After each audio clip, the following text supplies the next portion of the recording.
Hello नमस्कार दोस्तों, स्वागत है आपका हमारे यूट्यूब चैनल पर।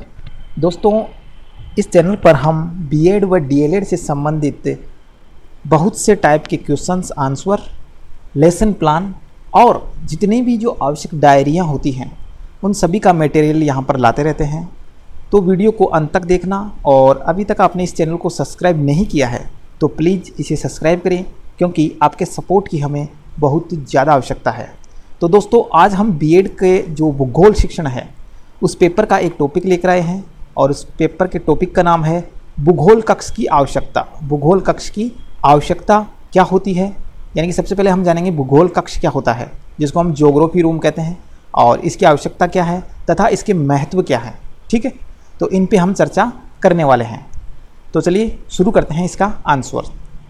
भूगोल कक्ष की आवश्यकता एवं महत्व।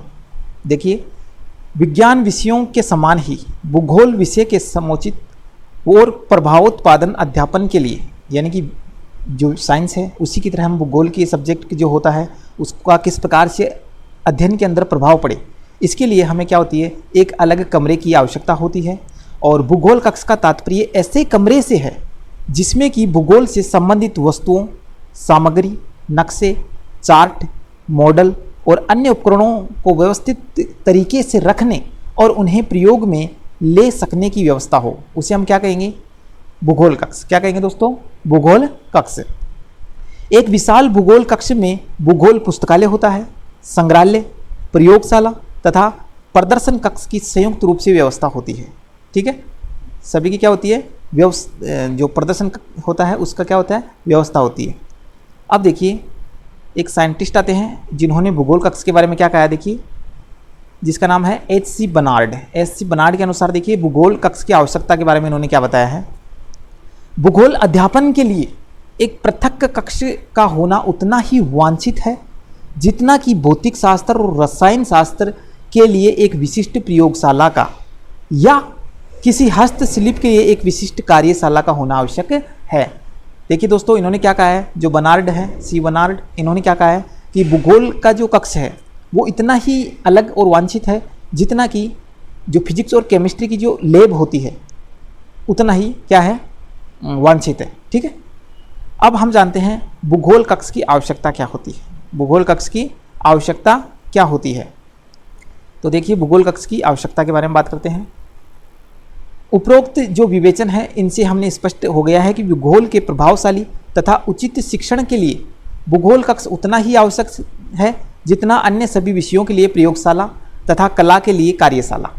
ठीक है, पूर्णतः सुसज्जित भूगोल कक्ष के अभाव में अध्यापक को कक्षा शिक्षण में ही प्रयोग की जाने वाली सामग्री लाना ले जाना पड़ता है, जिससे उनके टूट फूट हो जाने की संभावना ज़्यादा रहती है।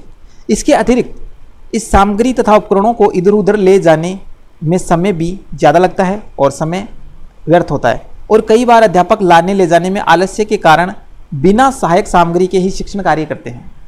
ठीक है, जिससे शिक्षण का कार्य उद्देश्यहीन तथा अरुचिकर हो जाता है। ठीक है, अगर एक बार फिर से बात करें तो देखिए क्या बोल रहा है कि भूगोल शिक्षण की आवश्यकता क्या है। सबसे पहले तो भूगोल शिक्षण की आवश्यकता उतनी ही ज़्यादा है जितनी कि रसायन विज्ञान और भौतिक विज्ञान के लिए जो प्रयोगशाला होती है उतना ही। ठीक है, कला के लिए कार्यशाला होती है, उतना ही जरूरी भूगोल के लिए भूगोल कक्षक होना जरूरी है। भूगोल जो कक्षक होता है वो सुसज्जित कक्षक होता है, सुसज्जित होता है, और अध्यापक जो है इसका कक्षा शिक्षण में कुछ सामग्री लाता है, ले जाता है, तो उसमें टूट फूट हो जाती है और समय काफ़ी व्यर्थ होता है, और कभी कभी तो आलस्य के कारण वो सामग्रियों को, सहायक जो सामग्रियाँ होती हैं उनको कक्षा में नहीं लाते हैं, जिसके कारण जो शिक्षण कार्य है वो उद्देश्यहीन हो जाता है और बच्चों के लिए कैसा हो जाता है, अरुचिकर। ठीक है दोस्तों, आशा करता हूँ आपको समझ में आ रही होगी। आगे चलिए, तो भूगोल कक्ष के होने से वे समस्त दोष जो हैं वो दूर हो जाते हैं। भूगोल कक्ष में अध्यापन कार्य करते हुए अध्यापक आवश्यकता अनुसार सामग्रियों का उपयोग करके उनके लिए स्वतंत्र रहता है तथा सामग्री के लाने व ले जाने आवश्यक श्रम व समय की बचत भी होती है, कि वहीं पर ला के बच्चों को समझा देते हैं भूगोल कक्ष में, तो समय की भी और लाने ले जाने की भी दिक्कत नहीं होती है। ठीक है, भूगोल कक्ष में समस्त सामग्री को सुव्यवस्थित रूप से रखा जाता है, जिससे समस्त सामग्री सुरक्षित और उपयोग के समय निर्धारित स्थान से प्राप्त की जा सकती है।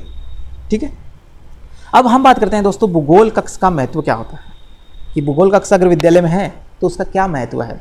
तो महत्व देखिए, पहला महत्व आता है भूगोल कक्ष में भूगोल की समस्त वस्तुएं एक साथ सुरक्षित रूप से रखी जाती है, यानी कि भूगोल की जितनी भी आवश्यक वस्तुएं हैं वो सुरक्षित रहती है।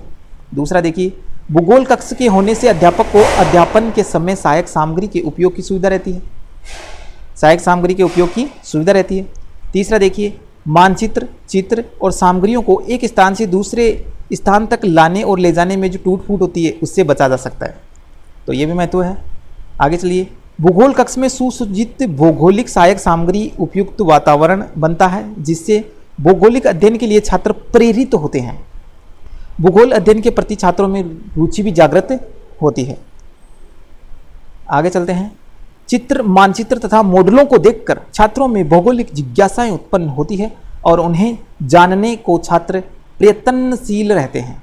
ठीक है, चित्र, मानचित्र आदि को देखते हैं जिससे उनकी जिज्ञासाएं जागती है और छात्र उनको जानने के लिए प्रयत्न करते रहते हैं। ठीक है, भौगोलिक मॉडल तथा वस्तुओं को देखकर छात्र अन्य स्थानों के लिए कल्पना करने लगते हैं। जो भूगोल कक्ष में जो मॉडल रहते हैं उन वस्तुओं को देखकर छात्र के मन में जिज्ञासा आती है और वो कल्पना करने लगते हैं, जिससे उनकी कल्पना शक्ति का विकास होता है, जिनसे क्या होगा, कल्पना शक्ति का विकास होगा।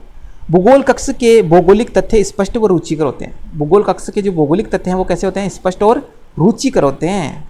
ठीक है, तो ये हो गए दोस्तों महत्व है। अब हम जानेंगे भूगोल कक्ष की आवश्यकताएं जो है वो कहाँ कहाँ पर, वो कैसे कैसे होती है, क्योंकि भूगोल कक्ष में जितने भी उपकरण होते हैं उनकी आवश्यकताएं अलग अलग होती है। तो यहाँ पर हम एक एक की अलग अलग बात करेंगे। तो सबसे पहले आता है उपकरण, आता है भूगोल कक्ष में भौगोलिक मानचित्र।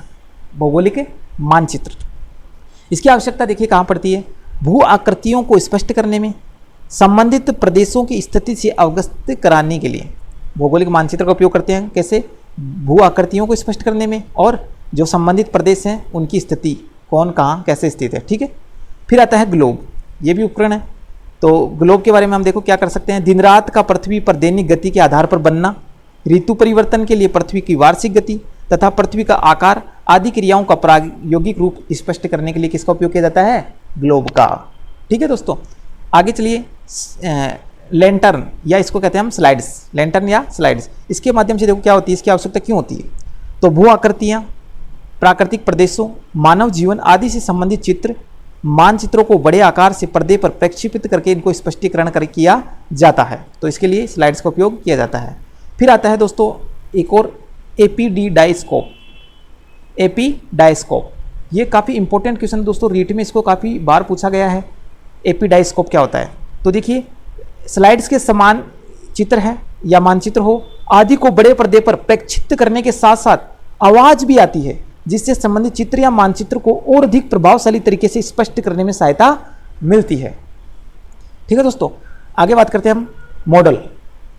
भूगोल कक्ष में मॉडल होता है, ऐसी वस्तुएं जिन्हें प्राप्त करना संभव न हो या कक्षा कक्ष में प्रत्यक्षीकरण न किया जा सके, उन्हें मॉडल बनाकर कक्षा में प्रत्यक्ष अनुभव प्रदान किए जा सकते हैं, जैसे एस्किमो, टुंड्रा लोगों के घरों का मॉडल। ठीक है दोस्तों, मॉडल क्या है, देखो शॉर्ट में बताऊं तो आपको कि मॉडल ऐसी चीज़ है जिसका जो वास्तविक बड़ा रूप होता है उसको हम छोटे आकार में या छोटे सामग्री से आकार की आकृति या किसी प्रकार से उसको रखा जाए और बच्चों को बता सके कि ऐसा ये चीज़ होती है। जैसे ताजमहल का मॉडल बना दे, थर्माकोल से हम ताजमहल का मॉडल तैयार कर सकते हैं और बच्चों को बता सकते हैं कि बच्चों ताजमहल ऐसा है। तो ये एक 3D प्रतिरूप होता है, ठीक है, जिससे बच्चों को आभास होता है कि हाँ वास्तव में ताजमहल ऐसा है। ठीक है दोस्तों, आगे बात करते हैं हम नमूने यानी सैंपल। तो विभिन्न प्रकार की प्राकृतिक संपदा एवं मिट्टी आदि का वास्तविक बोध कराने के लिए सैंपल या नमूने रखे जाते हैं। आगे चलते हैं टेलीविज़न। टेलीविज़न देखिए शैक्षिक प्रसारणों, भौगोलिक वार्ताओं आदि को दिखाने के लिए बच्चों के लिए यूज किया जाता है। फिर आता है वायु दाब मापी। तो समय समय पर विद्यालय के क्षेत्र में वायु का दाब परिवर्तन व मौसम संबंधित स्थापित करना वायु दाब मापी से किया जाता है। आगे देखिए उच्चतम व न्यूनतम तापमापी। उच्चतम व न्यूनतम तापमापी, तापमापी का सीधा सा उपयोग है कि ताप कम या जब ज़्यादा तापमान होता है तो उसकी जानकारी कर मौसम से संबंधित सर्वेक्षण करते हैं। ठीक है, अगला आता है भूमापन संबंधी यंत्र। भूमापन यंत्र संबंधी, ठीक है, तो भूमापन व मानचित्र निर्माण कार्यों की प्रायोगिक अध्ययन के लिए चेन, जिराफ, फित्ता, खूंटी, कंपास, सेट, स्क्वायर, गुणिया आदि यंत्र इसके अंदर आते हैं। भूमापन संबंधी यंत्र है ये। ठीक है दोस्तों, तो दोस्तों आज हमने क्या जाना इस वीडियो में कि भूगोल कक्ष क्या होता है, भूगोल कक्ष की आवश्यकता कहाँ होती है, भूगोल कक्ष का महत्व क्या है, वह भूगोल कक्ष में जो उपकरण हैं उनकी आवश्यकता क्या है, इनके बारे में हमने जान लिया है। तो दोस्तों ये वीडियो आपको कैसा लगा, वीडियो को लाइक जरूर कीजिएगा, चैनल को सब्सक्राइब कीजिएगा। ऐसे ही हम और वीडियो लेकर आएंगे, तब तक के लिए धन्यवाद। जय हिंद।